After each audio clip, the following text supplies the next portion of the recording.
let's talk about subscription services. Folks, I remember when Xbox Game Pass was the best deal in all of gaming.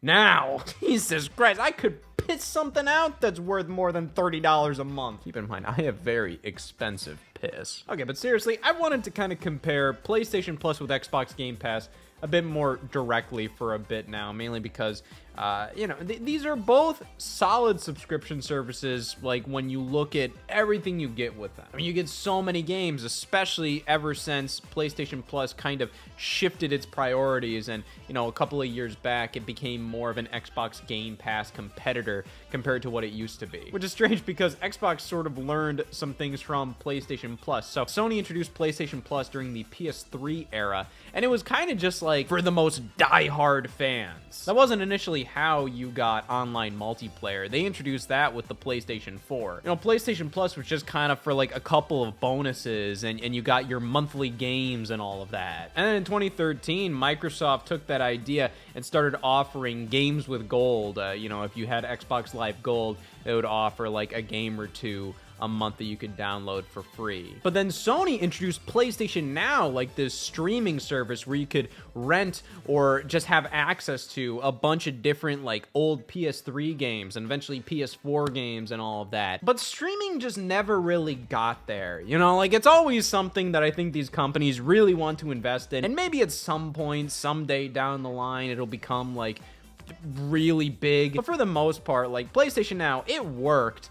But I think a lot of people were kind of like, this would be great if I could play these games just right off of my console. And Microsoft took that idea and created Xbox Game Pass. Pretty much it was the best thing about PlayStation Now, which was like, hey, here's a giant catalog of games. But the thing with Xbox Game Pass was that you downloaded it directly to your system. You didn't have to deal with any streaming nonsense. And a big thing, it was affordable, and you had a bunch of games at your disposal. Hell, I think Microsoft was like practically giving Game Pass away in many cases. I remember it, like you could buy a box of Pop-Tarts and get like a weekend of Game Pass. So hell, you could just buy nothing but Pop-Tarts for like a month, and you could have Game Pass for a year. I'm not sure if those codes were stackable, but still. But Sony kind of learned from that, and in 2020, around the time the PS5 was launching, they announced that PS5 owners, if you have PlayStation Plus, you could have access to an immediate kind of like game collection, like a good handful of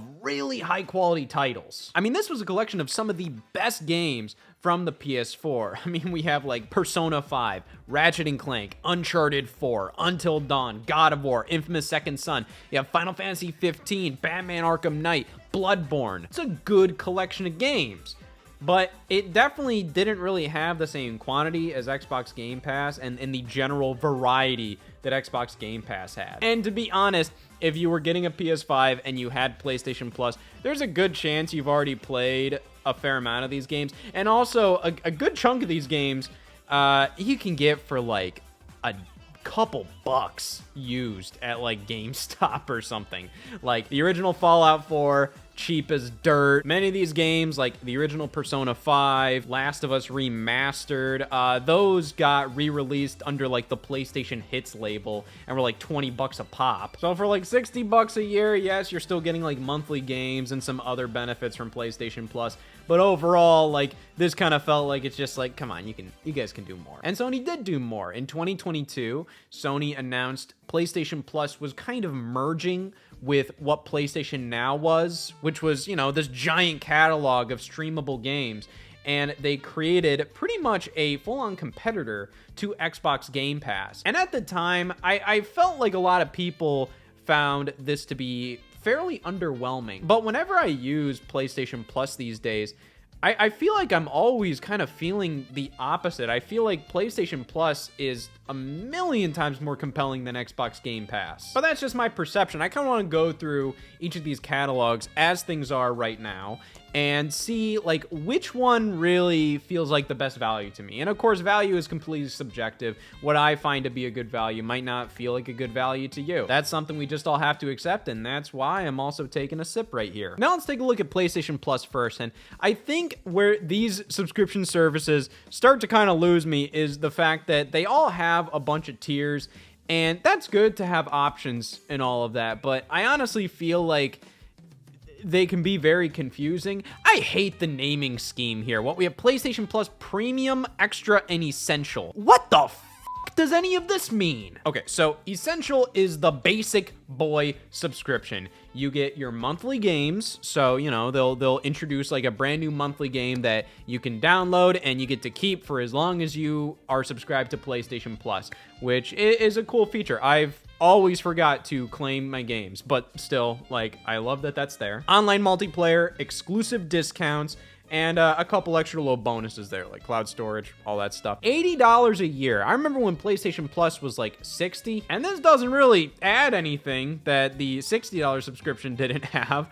Yeah, it's $80, which is pretty wild, but okay. Let's go up to Extra. So Extra increases things to $135 a year. You get the game catalog, which includes Ubisoft Plus games. My God, buddy, is that really a selling point? But then for an extra $25 a year, so $160 per year, you get PlayStation Plus Premium, which also includes the Classics catalog, which I assume is the PS1, PSP, and PS2 games that they started adding with this brand new initiative, which, yeah, for $160, for this being the cream of the crop subscription, I don't think they add the Classics nearly as quickly as I feel like they should. You also get game trials, which I've utilized a couple of times. I think that's nice, but that feels strange to be a part of like the premium plan. That almost feels like it should be a part of Essential.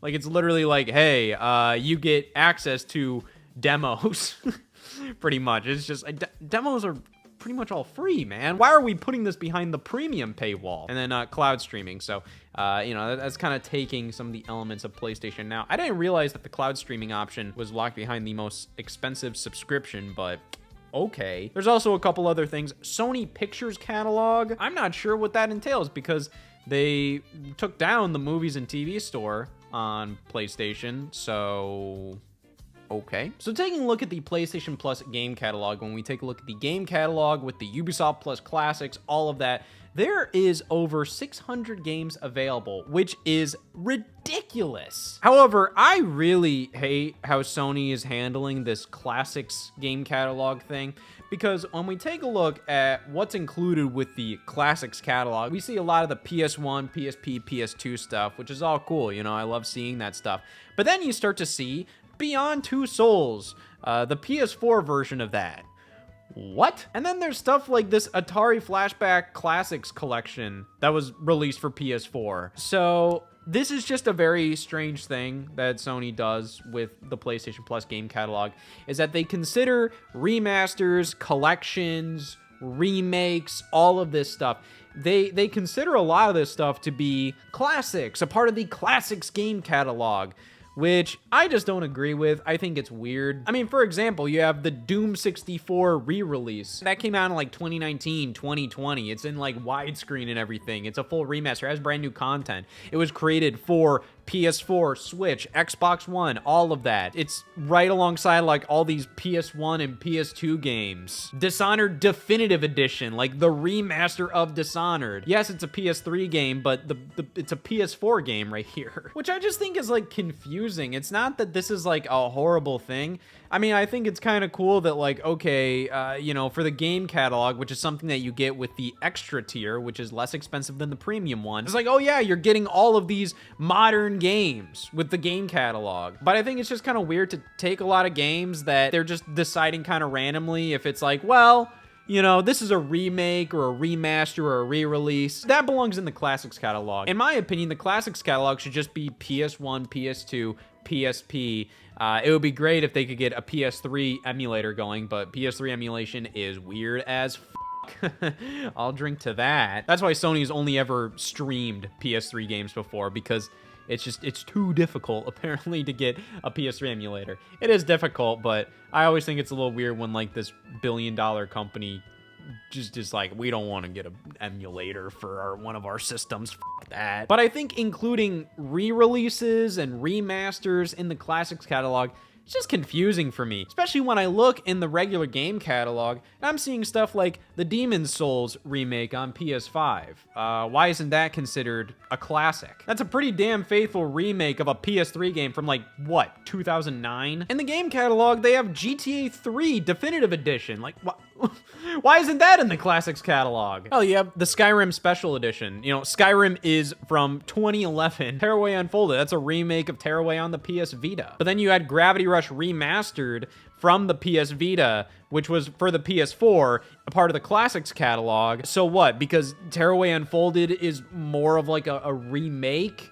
That it doesn't belong in the classics catalog. But Skyrim is a fucking PS3 game. And then you're including Dishonored Definitive Edition in the classics catalog. I do honestly think it's really strange that this game catalog with all of these big modern games is cheaper than the classics catalog, which is a part of like the most primo subscription thing out there. Especially when like, you know, like I feel like a part of the classics catalog, you have a lot of weird repeats. So game catalog, we're getting The Last of Us Part 1. The classics catalog, you get The Last of Us Remastered. So seeing that there's like 600 games available, you almost have to remember that like there's a lot of like repeat games here.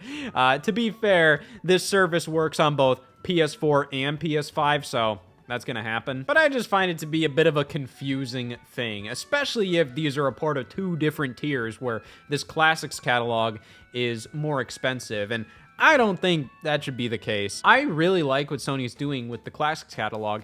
I love that they're actually finally bringing PS1 games back into the fray. For some reason, for like the entire PS4 generation, they didn't offer PS1 games. They randomly started offering like PS2 games for a second there, but they kind of gave up on that for a bit. Because like back on the PS3, they went crazy with PS1 games. There are PS1 games all over that store. And you know what I think is really damn cool? If you bought any of these PS1 games on the PS3 and they got re-released on this service, you don't even have to be subscribed to PS Plus to re-download games that you've already bought on the PS3. They're already on your account. If you bought Resident Evil on the PS3, you can download it for free on your PS5, and I think that is cool. I also think the fact that PSP games are available is really neat as well. The weird thing is, I think a lot of games that they're re-releasing from the PSP have like PS3 versions or maybe like PS2 version or something else where it's kind of funny to see like, oh wow, Tekken 6 is on this service. And then you look and it's the fucking PSP version of the game. Like, I think that's cool and funny as hell that that weird ass port of the game is now available on PS4 and PS5. But you can look at the star rating of this game and you can tell a lot of people immediately downloaded Tekken 6 and were like, oh, what the f. Yeah, I feel like with all the stuff they're re-releasing, I think it would help a lot if they kind of showcase, like, hey, this game is from this system a little bit better. Just looking at this list, like Secret Agent Clank, I don't know if that's the PS2 version or the PSP version they're talking about there, because there were two different versions of that game. Oh, what the hell? They consider Strider to be in the Classics catalog? That's like a new game for Strider. Like, Strider is like a classic arcade game.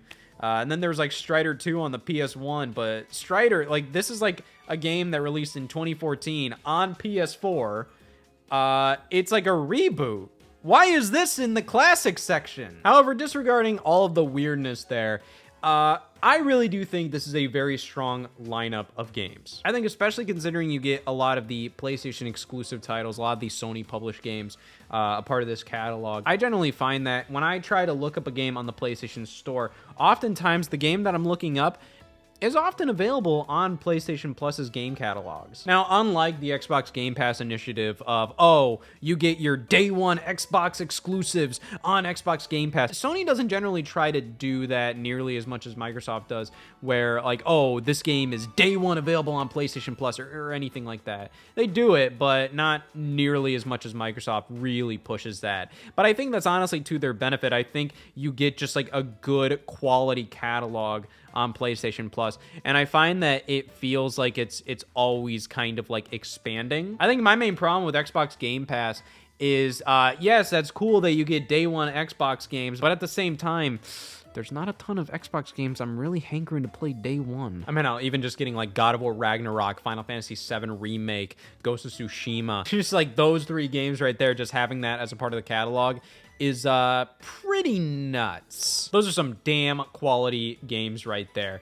And those are just a part of the standard game catalog. So I would say so far, my preference is going for the extra tier of PlayStation Plus. You know I love me some classic games and all that junk, but I don't really find that to be great added value. It's cool added value, but again, like I said, I honestly feel like it should be swapped around, and you should get the classic game lineup in the extra tier, and the full-blown game catalog as a part of the premium tier. Essential is fundamentally kind of the same as it's always been, the monthly games, online multiplayer. Extra, you get the game catalog, and then premium, the Sony Pictures catalog, which is like 100 or so movies from Sony Pictures that you can stream. What, Gran Turismo?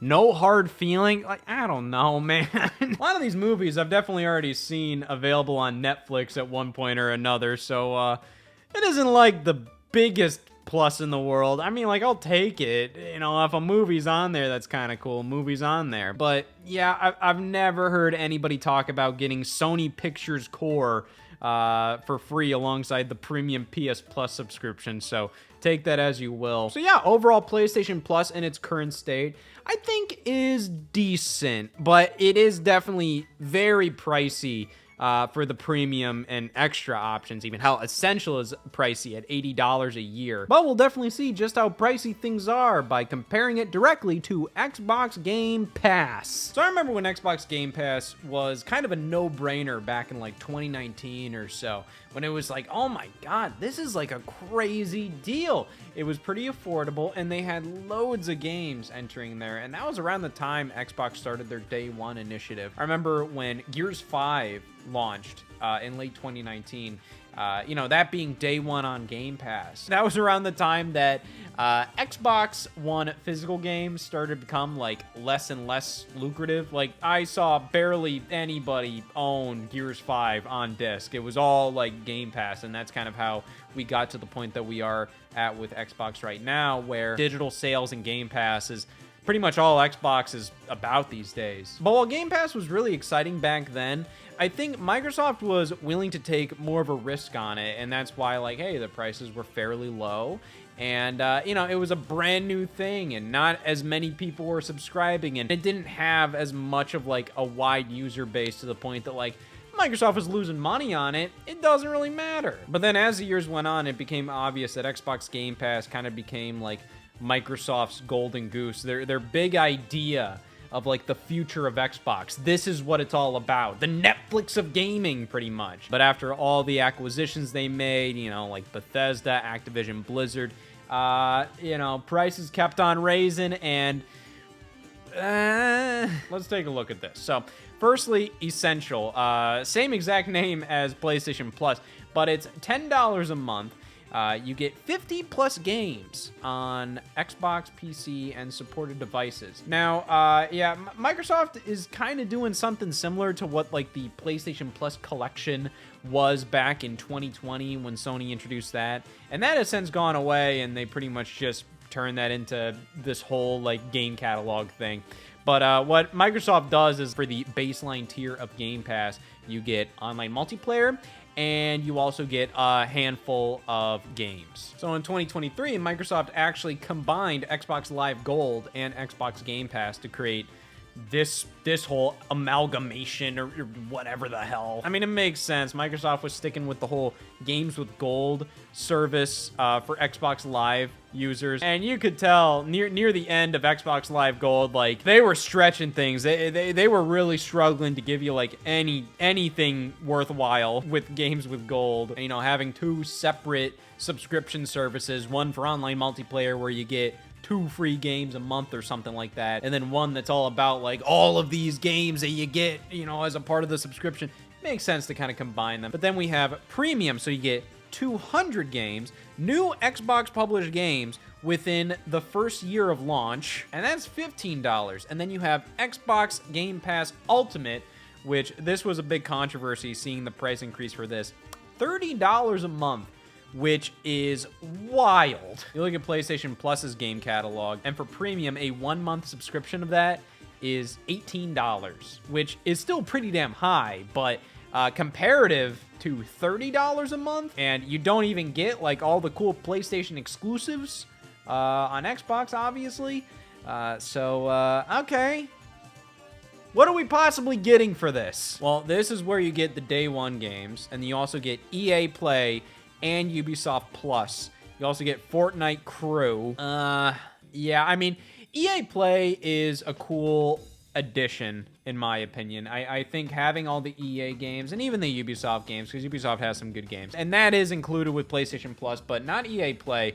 So, you know, that is nice, especially considering how the EA Play subscription per month by itself is $6, and Ubisoft Plus Classics by itself is $8 a month. So considering that, okay, sure, comparing the prices going from $15 to $30, I mean, like, I don't even think getting EA Play and Ubisoft Plus Classics with your Game Pass Ultimate subscription is necessarily the same thing as just straight up signing up for Ubisoft Plus or straight up signing up for EA Play. You just get a lot of those EA games and Ubisoft games as part of this higher subscription tier. But still, $30 a month. That is like one of the highest subscriptions I've seen. But let's see what's included with all three of these tiers here. All right, so Xbox Game Pass Essential is directly comparable to PlayStation Plus Essential. They're both pretty much there as the baseline, hey, you get online multiplayer with this, plus you get some free games. Now, with PlayStation Plus, you don't get the instant collection of a handful of games anymore, but you still get the monthly selection of some free games, and you get some genuinely really high quality stuff with that. Xbox Game Pass Essential actually includes like 68 games, it says, as a part of like the Essential lineup. So you do get a good amount of games. Now, there's some weird things here. For example, Call of Duty Warzone, Asphalt Legends, both free games. Of course, with Call of Duty Warzone, I know like with Game Pass, you do get like some extra bonuses and whatnot, but it's still kind of like, This Retro Classics thing is interesting. There's this service on consoles and PC called Antstream that's just this big old cloud streaming like classic game library thing, and Microsoft partnered with them to do specifically basically that exact thing, but for games that Microsoft owns. So Activision classic games, and they also have like some old point and click adventures from like Sierra on there. But still, the fact that it's cloud-based, I'm almost kind of like, why is this its own separate thing? Why can't you just incorporate these things in that Antstream cloud gaming platform or something? Instead, you have the Antstream thing and this Retro Classics thing, and just the fact that it's all cloud streamed, and a lot of them are like these old-ass Atari 2600 games. I'm like, what? This is just kind of a lame inclusion, I'm gonna be honest. If it was an actual, like, native collection of these retro games, hell yeah, sure. But the fact that it's cloud streaming, I'm like, I don't really care. I mean, there is some good stuff here. You get Elder Scrolls Online, Stardew Valley, Payday 2. You get Fallout 4, Gears 5, Dishonored 2, Doom Eternal, Batman Arkham Knight. But, you know, it is definitely kind of like, okay, you get this general selection of games, and for the most part, it's some decent stuff, but you know, it's gonna rotate out here and there. You're not always gonna have the exact same games. At least with the monthly games on PS Plus, you just have to download them that month, and you just have them for as long as you have PlayStation Plus, which is nice. However, I will definitely say for $10 a month, and for the tier that is all about online multiplayer, firstly, gonna be honest, $10 a month just for online multiplayer, that's a little stinky. But they definitely tried to make the cost worth it by including all this stuff. And I will say, I do feel like having access to 50 or so pretty quality titles for the most part, I mean, like, it's not bad. But I do think the monthly game lineups from PlayStation Plus is a bit more just compelling, just because as long as you claim those games, you can play them for as long as you want. They're yours, buddy. Xbox Game Pass, it's always kind of like, hey, this could leave at any moment, you know? Now, the thing is with Xbox Game Pass Premium, this is only $15 a month, and we skyrocket to over 300 games. And I think it's a bit hard to kind of see, like, okay, so what's the main draw of Xbox Game Pass Ultimate? And at this point, it does kind of seem like it's the day one Xbox releases, Ubisoft and EA titles, and maybe some extra things here and there. So for example, something like Hollow Knight Silksong, that launched on Xbox Game Pass, but that was on day one, so that's a part of Game Pass Ultimate, but when you go over to Xbox Game Pass Premium, it's not there. So I can definitely understand why they wanted to increase that price after they made Call of Duty day one on Xbox Game Pass. God damn, that Activision Blizzard acquisition is just gonna fucking kill us all, isn't it? So what do I think of this lineup? Well, I think it is kind of hard to really be able to make much of this when it's 800 games or so, and you know, you're just kind of going through all this crap, man. I will definitely say having EA titles is nice. I played A Way Out and It Takes Two on Xbox Game Pass. A Way Out is cool. It Takes Two is one of the best games ever made. And I do think having Xbox titles day one is nice, specifically because, and this isn't much of a compliment, because Xbox published games within the past 5 years or so have been incredibly disappointing, mediocre, or just flat out bad. So being able to just try them as a part of a subscription you're already subscribed to, definitely better than spending $60, $70, $80 on some of these games. Here's my main thing with a lot of these subscription services. Xbox Game Pass seemed like such a great deal when it first launched, because it's like, oh my god, I get access to all these games. My problem with this boils down to the fact that, like, yes, this is a great deal if you're playing a ton of these games. To be honest, a lot of these subscription services that I have, it's not that I'm really getting much for the money I'm spending every month on them. There are some subscription services that I'm subscribed to that, like, I don't touch that month. So it's just like, yeah, I just flat out wasted that money. But I spend that money primarily because I like having that option in the background. And it is getting to the point where I'm like, this is a bit too much. Like, honestly, like, I should really just, like, cut this subscription, cut this one, cut that one, because it's like, what am I genuinely getting out of this? I'm not getting anything. Xbox Game Pass is something where there's been like months where like I don't really play anything off of Xbox Game Pass. It's nice to know that it's there, but oftentimes I find that the selection of games, while it is quality, it hasn't really thrown me anything interesting for the past couple of years. Something where I'm going like, well, damn. I think probably the most surprising, interesting thing is like when Persona 3 Reload launched on Game Pass. Like, that's something. In fact, I think all the Persona games, when they came out on Xbox, launched on Game Pass, which is really cool. But every time I scroll through the Xbox Game Pass catalog, I'm not really thinking like, damn, that's a part of this. Like, a lot of it feels like it's kind of par for the course, you know? I see a lot of the same kind of faces. A lot of the games that you see partnering with Xbox and always available on Game Pass, they always pop up at the Xbox press conferences. It's always kind of like a lot of these B-tier, C-tier games. They may not be bad, but it's also like, I just don't really give a fuck about them. Let me just take a look at this page right here. FBC Firebreak. Firefighting Simulator. Firewatch. I know Firewatch, but I've seen that on Game Pass for quite a while. Flintlock. Football Manager. For the King 2. Gang Beast, that's been here forever. Frag Punk. Frostpunk 2. I've never heard of a lot of these games, and a lot of them look pretty okay, but they're just not that appealing to me. So I would probably say that Xbox Game Pass has like a wider variety of games, but I honestly do feel like PlayStation Plus has more of the heavy-hitting games that I like and the games that I'm interested in.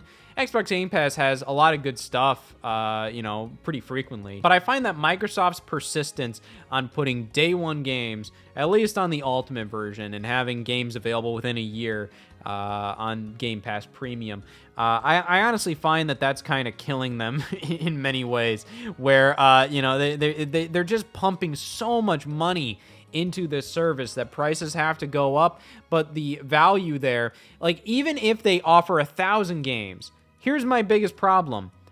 I'm not gonna play even 1% of those games. Something like Netflix, in my opinion, works well because movies and TV shows, while you can 100% devote your entire attention to them.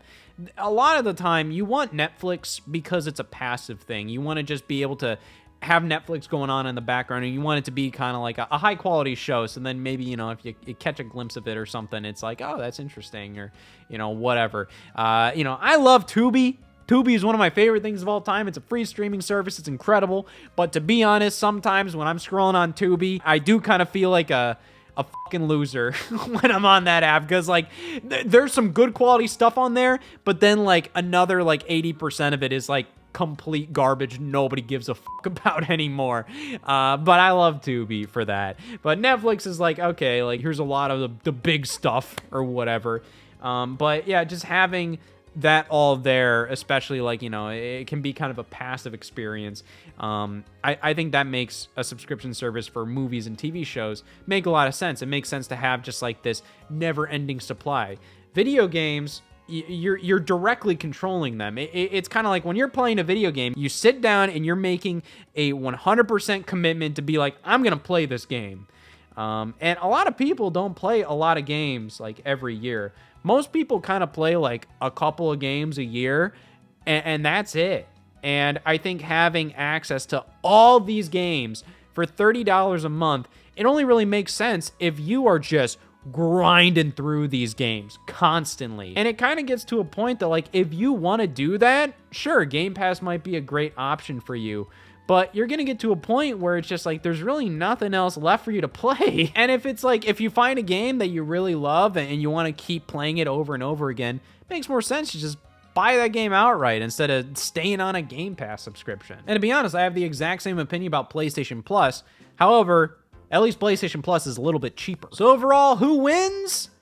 Nobody. These subscription services are killing us, bro. It is really sad to me to see Xbox constantly do these things where it's obvious we're never really going to go back to like those Xbox 360 days when Microsoft was really pushing things and they were really trying to be like king of the gaming industry. And they're still trying to do that now. They are trying to be king of the gaming industry, but not in terms of the console manufacturers. They just want to be everywhere and be on everything and be the best, biggest publisher on every single platform. And that's whatever, but it's also like the Xbox was such a cool brand. It was such a cool thing to have an Xbox. It was such a cool thing to be passionate about Xbox.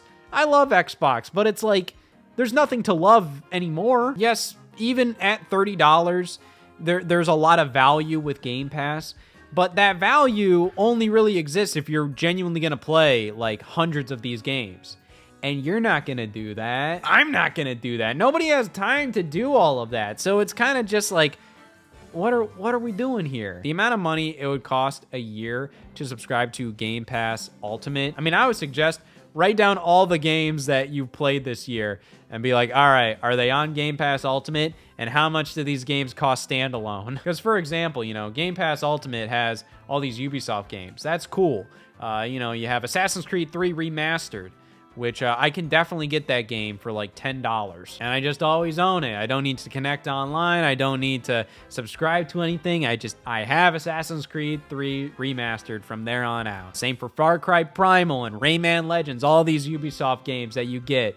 It's cool that they're here, but it's also like, Again, this is only really valuable to me if I'm going to play these games. And a lot of these games, I already own physical copies of, or I've already played, or I've already bought them, or I'm just not interested in them. So comparing PlayStation Plus and Xbox Game Pass, I definitely think PlayStation Plus has a lot of value there. I'm not 100% in love with it. I think it could use just some sprucing up. I don't like how they handle the classics catalog, and I still think the subscription price is too high, even though it's never gonna go down. But still, I do prefer PlayStation Plus at this point. I'm just more into the PlayStation exclusives. But I still do value a lot of the Xbox Game Pass lineup, but these prices are just absurd, and they don't make any sense unless you're playing a ton of these games. Well, either way, Sony, congratulations on being my favorite subscription service compared to Xbox Game Pass. So cheers to you. Actually, I'm not going to drink to that. I'm just going to drink because I'm fucking sad.